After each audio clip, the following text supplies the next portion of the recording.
Wow, I look pretty awful. It is about 9:30 a.m. and I didn't sleep very well. I'm staying at the Howard Johnson Hotel, and there's mold in the bathroom, and it's just an old hotel, so I think that made me feel a lot sicker. So I knocked myself out with some Benadryl last night because that's really the best that I can do. And luckily, that worked for the most part. But usually the night sweats can make it through anything. So there's not really much I can do. But it is Saturday, and I have my appointment to go see the Lyme and mold specialist on Wednesday at 1:45 to get my blood results to see beyond mold illness, what's going on with me.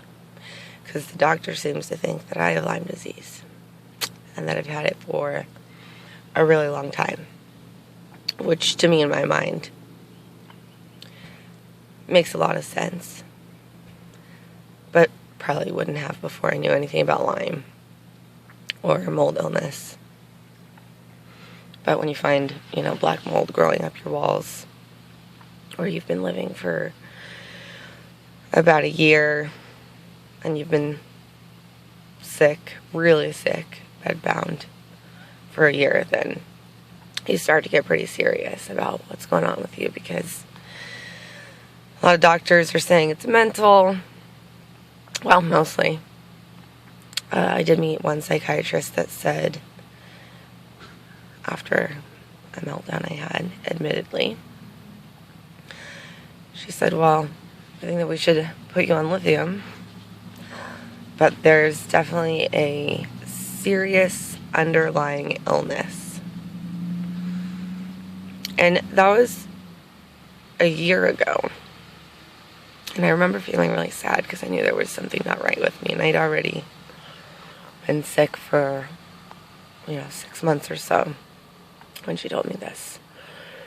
And the blood tests came back and they weren't great, but there wasn't anything indicating something like cancer or, just a disease that's, I guess, more well-known or easier to find or, put a finger on, instead of your doctor asking you if you use methamphetamines. And I realize that I don't look very good. I can make myself look really good if I have the energy. This is yesterday's makeup. And if I get any kind of acne on my face, it takes a really long time to heal anything at all, any kind of wound, scrape, scratch. It takes a really long time to heal because my immune system is very, very low. And right now my roots are really grown out.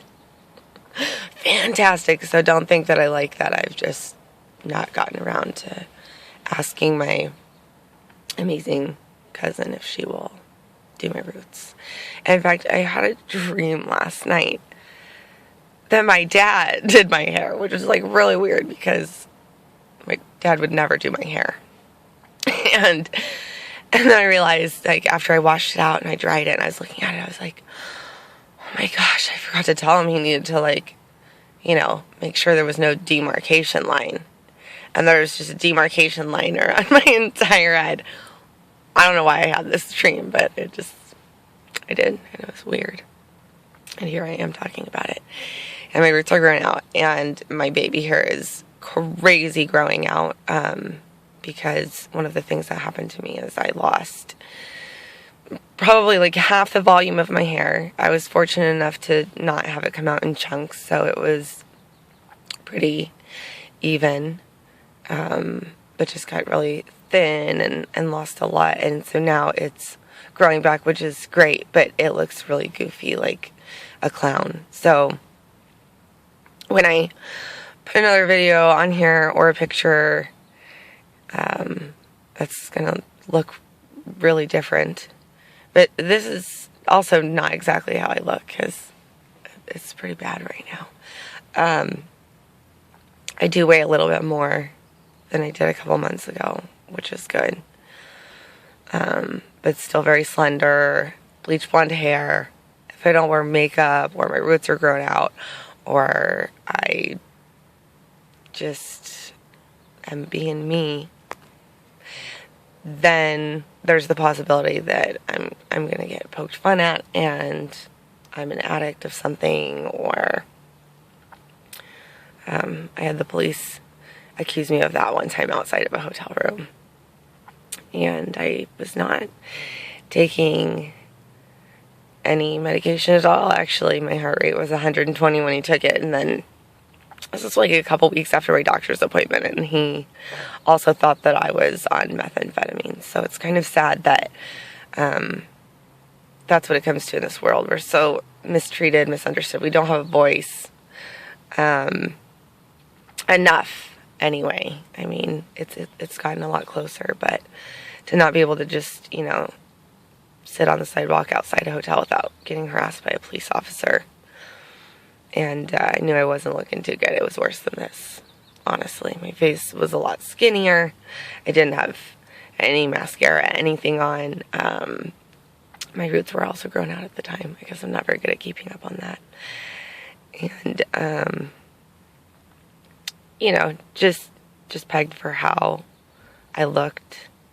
And it's because I am sick.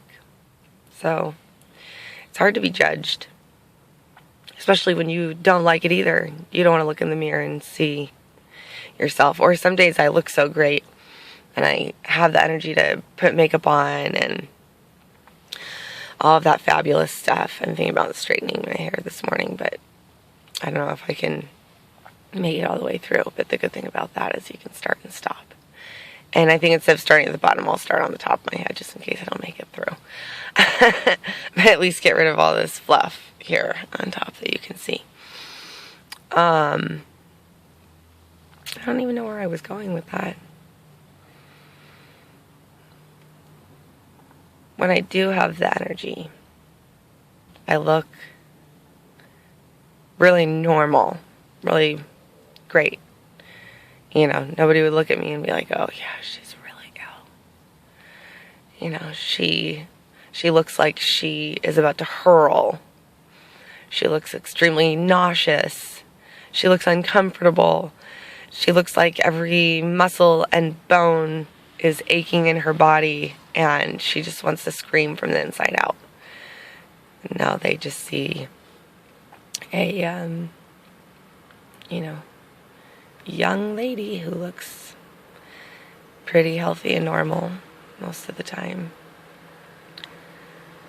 And right now I'm sitting in my car, which is where I often sit because I also don't have a home right now. Hence the hotel. Because my landlord was not very nice and he wasn't going to fix it, and there was no fixing it.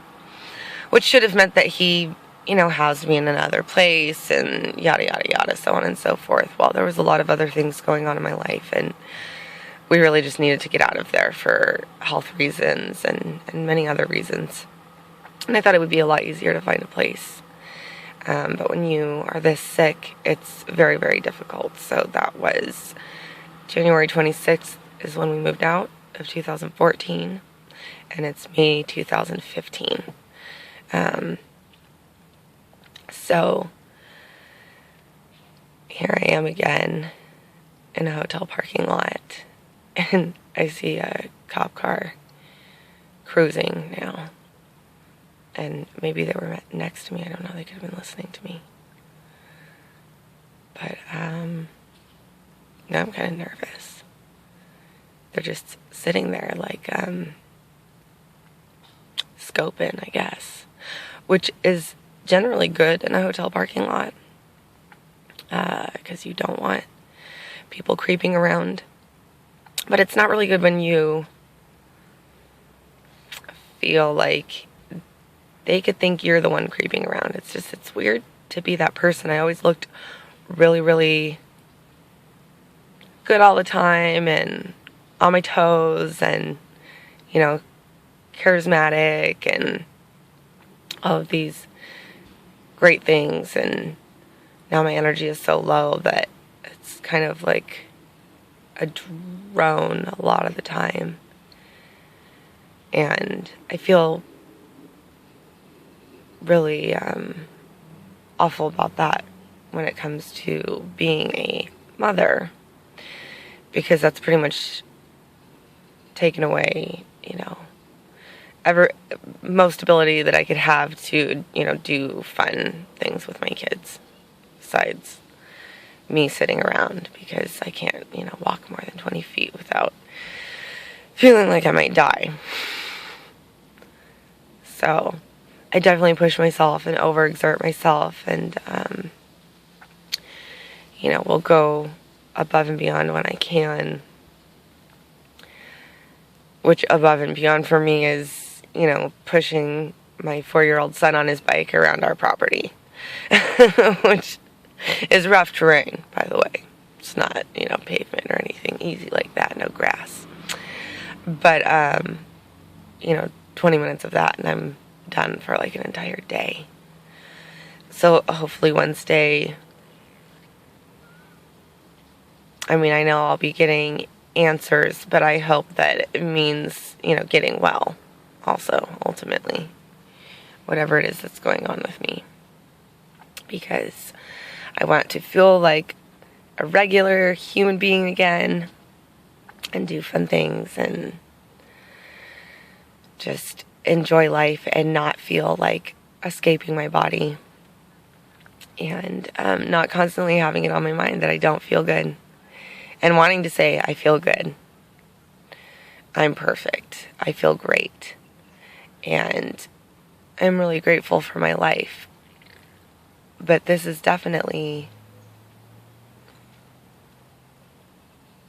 there's a reason that God put this on my plate, because this is hard. You fight to stay alive, not just physically, but mentally, because this is horrific.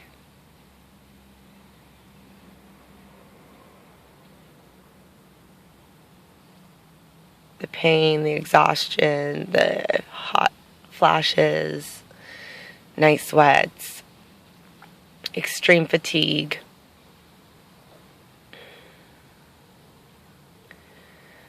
Sometimes I just want to like kick and scream and throw a baby fit.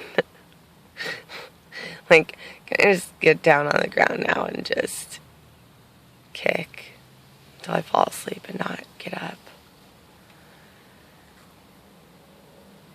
Having a home would help.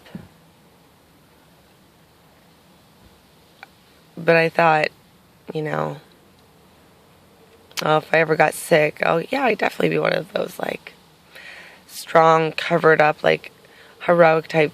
When I'm sick, there's no cover up. I can't fake energy. I can't, you know, hide, you know, the spontaneous throw up sessions. And, you know, go do extreme fun things anyway.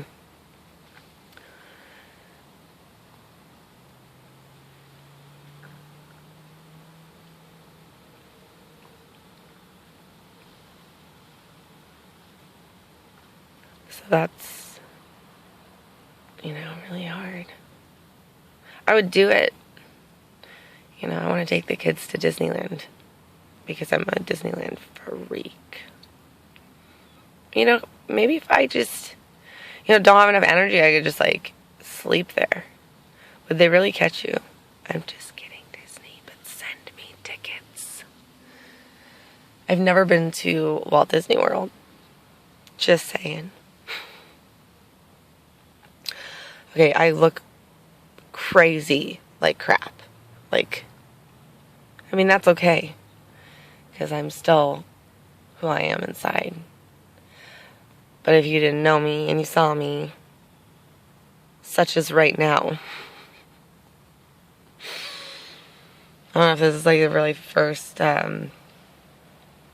image you should be getting of me. I guess I should have done it this way the whole time because now there's no shadow on my face, but I actually look a little bit worse.